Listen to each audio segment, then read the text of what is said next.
Taste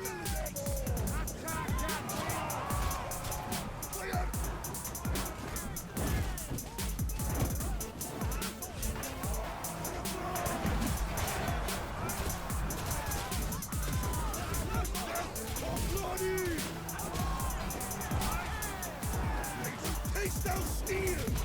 Break them all! For the Sultan!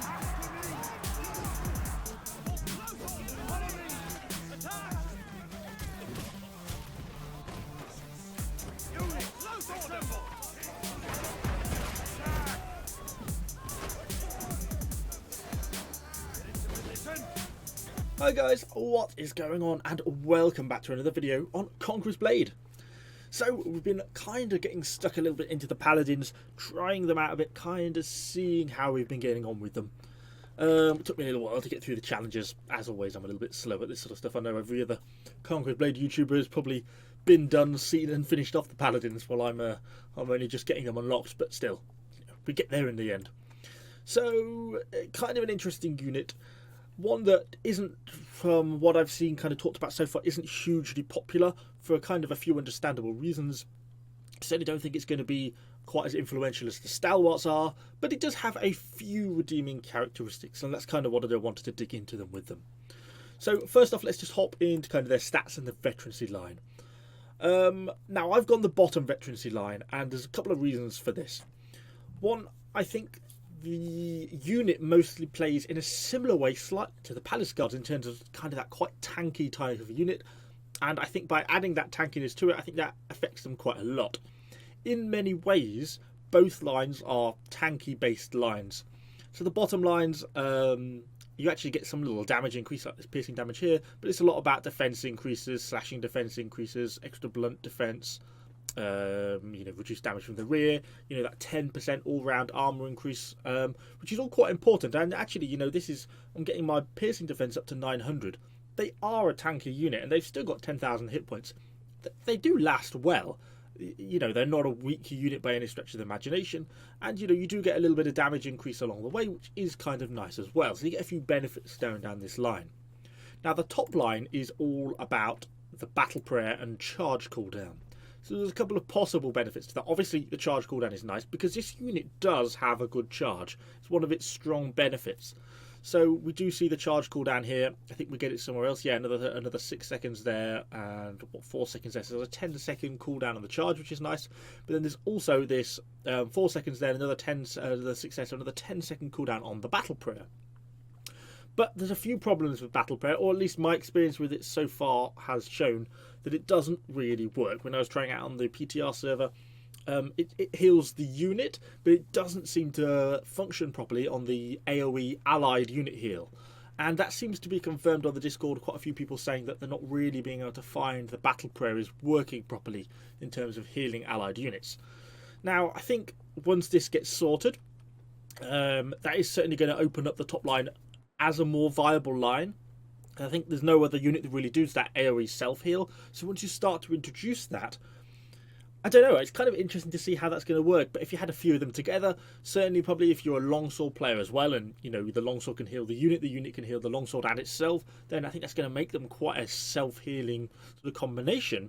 And that is interesting. But I think until that sort of gets fixed, for me, I think the bottom line is kind of the way to go with the extra damage and the extra tankiness. Kind of just seems to work better when you've got when all you're really getting is a little bit of a cooldown on something that actually has quite a long base cooldown anyway, and isn't really working kind of at its optimal settings anyway. So what about doctrines? Again, kind of some interesting choices here, and something I found which I kind of wasn't expecting was the fact it let me put on both the increased piercing defense for the Paladin Sword Doctrine, and it let me throw on an increased piercing damage doctrine as well. So I'm getting that double damage increase. I'm getting 150 points of damage increase. And we can actually, I ended up testing this thinking, I bet this doesn't work. So for example, say if I put on the reduced damage, let's go and have a look at their veterancy. You'll see their damage output is 1431. If we go back and throw it back onto the piercing, you see we've gone up to 1491. So it is actually functional like that as well. I suspect that is probably technically supposed to be a bug. I don't think you're supposed to be able to have two doctrines that achieve the same thing. It's just because this is a specific paladin doctrine, it's kind of slipped through. I don't think that's necessarily supposed to work like that. Arguably, is it worth having this extra 60 piercing damage? I'm not sure. Good question. Arguably maybe this range damage reduction would be a better thing to have, or maybe I could throw on something like an increased damage to units. A breakthrough doctrine might also be worth looking at, or possibly even a health doctrine. We've got a 300 or 250 health, take them over 10,000 hit points. Could be nice as well. But for me, the thing I liked about the idea of the double damage was the fact because they got such high penetration, in close to 1800, they're going to be doing quite high damage against most heroes and relatively armoured units. So trying to get this base damage up is hopefully going to increase their damage output quite a lot. So that kind of seemed worthwhile to me. And yeah, I think that's pretty much all there is to say about them so far. They use the same kits as men-at-arm kits, so they're quite easy to maintain and stock. If you've got men-at-arm kits in stock, then they're pretty easy to use. I like the look of them. Kind of an interesting unit. They don't have a cover commander. That is one thing they are kind of missing. They do get the nice shield formation that the men-at-arms have, which is kind of cool though. But yeah, if you're a real fan of the cover commander, then again, this is a unit that's not going to be having it. I feel it's kind of less important though on these paladins than it is from the spear sergeants to the stalwarts. Everyone relies on cover commander with the spear sergeants. Cover commander, yes, is useful with the men-at-arms, but is probably not as critical as these guys. And I think the final thing to say on them is that their charge is quite nice. That's one of the things I like the most about them, and they've got quite a hard-hitting charge. Anyway, let's just hop into a little bit of combat now with them, see how we've been getting on, and kind of see if they're worth the upgrade or not. So we're into battle, onto our siege in Sun City. One of the few remaining maps that I actually don't completely hate in this game. I hate pretty much every other map. But yeah, I actually quite like Sun City. I really like this far right-hand siege tower on the side of A, and I feel like you can work from here all your way along the wall, from sort of here down to the supply, back up and through to B point. I don't know, I just really like it. It feels like it flows really nicely as an attacker, so one of my preferred points. So anyway, initially we just push straight up. See, there's quite a cluster of people sort of here on the left, so that's kind of where I'm thinking about putting most of my efforts. Get lined up, go straight in with a charge, plough straight in, and initially get a good chunk of damage. One of the things I do like about this unit is its charge. It has a really nice, quite damaging charge, which not only does a lot of damage, but it actually hits through. It doesn't stop at the first obstacle like a lot of charges do. Particularly like a lot of pike charges really tend to do that. They stop as soon as they hit a unit. This sort of hits the unit, knocks it over, carries on, and knocks over another unit before it stops. And that's something that feels quite different to a lot of other sort of units in this sense. So I quite like that. We sort of pushed through, so we cleared out the point. We've got 40 kills already, just through clearing through the rest of the stuff. Obviously we slaughtered those condos, just gaining what kills I can on these pike militias are pushing down. They face the same sort of problem as the stalwarts do in terms of once they're near an enemy and you put them on V mode, they go hyper slow in terms of moving around and attacking. So you really have to push them into a unit if you wanted to do any significant sort of damage. And I think, so far we've heard a lot of negative things about the unit from most people, sort of saying they're really terrible and not very good. I mean, they're not great. They are not the greatest unit in the game. They're not game-changing, but they are decent. They do feel like at least an upgrade compared to normal men-at-arms. Okay, they do lack the cover commander, which is a shame. It would be nice if they did have cover commander, but they still get the nice shield formation. They do get the nice self-heal. And yeah, still a very decent unit in my opinion. A little bit of a pointless charge here because there's really not a lot left to hit, but what little there was left did get slaughtered. You see, they pushed through the units and they kept going to the other side of the supply point. That's kind of what I meant about the charge hits and goes through. So anyway, not been a bad start to the game. Got ourselves around 80 kills, cleared out the A point, captured it, got the supply point, healing up, and next we're thinking about the B or the C point. I thought we were going to get the B point, but it actually kind of looks like the units on there kind of got a little bit overwhelmed. So I'm thinking, okay, that's probably where I'm going to be thinking about going next to try and sort of throw my support in there. So we've got some enemy javelins head on, which I kind of could deal with, but in the end I decided that I think B is kind of where I wanted to go. I thought about chasing him down, but thought, I can't bother, it's not worth it. And I think he gets shot by a bow hero before too long anyway. So pushing up to the B point, not a lot here other than some men-at-arms, but it doesn't look like a full stack unit, so they might not even be full health.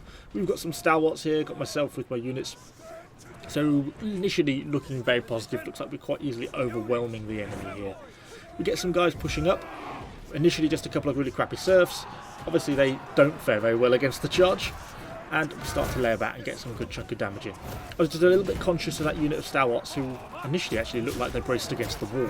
So I end up focusing my unit against these men-at-arms. You see, we actually hit quite hard against these, partly down to that really high penetration. You see, sort of hit for sort of, what, 1,500 to 2,000? Get ourselves another 20 or so kills, and then pull back. I should maybe have gone back and pushed through those stalwarts, and actually go and have another look now, see if it's a good way to go down. And maybe we could have done. And then I was thinking, well, maybe we should. And then I was a little bit worried there was too much, particularly with the archers, because there's quite a lot of stuff at the bottom with those stalwarts. But then I thought, well, it's a good test, isn't it? And when our friendly stalwarts start to stack up, I think, right, okay, come on, let's go. The one thing this unit does fail on the charge is it doesn't block when it charges. So that's a real shame, but it still hits quite hard, and you see how much damage we do, and we sort of really decimate that front row of the unit because we sort of hit with that quite tight compacted charge. Now, if these friendly units hadn't started to turn up at the bottom, I'm not sure if we would have won or not. I think we probably would have done, but I think we would have taken much heavier losses because those archers would have been continually piling rounds into us. So I think we would have overwhelmed those stalwarts because we did so much damage in that initial charge, but I think we would have taken quite a lot of casualties in the process. So yeah, the charge is kind of what it's all about with this unit. Although, as I say, kind of a shame they don't seem to get a shielded charge. It's one thing that I'd really like to see the unit change to include, that they should use their shield when they charge. I mean, no reason they can't put the shield up, sort of from a logical gameplay or history point of view. And then if they had that extra block in the charge, I think that would make them a lot better because they'd take a lot less damage charging things like pikes or stalwarts embrace, etc. And their survivability would hopefully be, you know, quite a lot better. So from this, I kind of push around to the right. I very often go this way. I quite like this supply point down here. Nice one to capture. Sets you up nicely for focusing on the back of that citadel, and kind of going to give me an opportunity to sort of get healed up and push round. So I'm just sort of waiting for the unit to catch up with me. They're not slow, but they're not super fast either. You can see they actually take a while to get to the supply point. Sort of dribbling a little bit, dribs and drabs, because I've been calling them with a double C. Wait for them to get on and wait for them to heal up a little bit. I was actually getting a little bit concerned with the amount of capping that was going on. I was thinking, hang on, blimey, I don't want to win quite yet. So I was trying to push to the point. Actually, I was thinking, geez, it looks really very much like our team is sort of set up on point and doing quite well. As you can see, they've got a shield wall up already. And we're really about to capture. One longsword manages to push him both through. I almost didn't want to kill him, because I almost wanted the game to go on a little bit longer, because I wanted to get a charge into this lot. We finally turn up with a few seconds, what I think is a few seconds to spare. Get a charge in, start to do quite a bit of damage and push quite deep with the charge. Probably push realistically into too much, kind of in too much of a disordered formation, and you see your casualties do start to stack up. Another area where I'm actually quite bad with this unit is making optimal use of my self-heal. You see, I did activate it there in the end, but I could have activated that a good few seconds before I do, and maybe a few units sort of left, you know, survived a little bit longer. Kind of a hard one for me to remember. I'm not very good at that sort of thing. I mean, probably the same, you've seen this, and if you've watched any of my other videos, you'll know I'm actually not really very good at remembering to use abilities, particularly self-heals and things like that.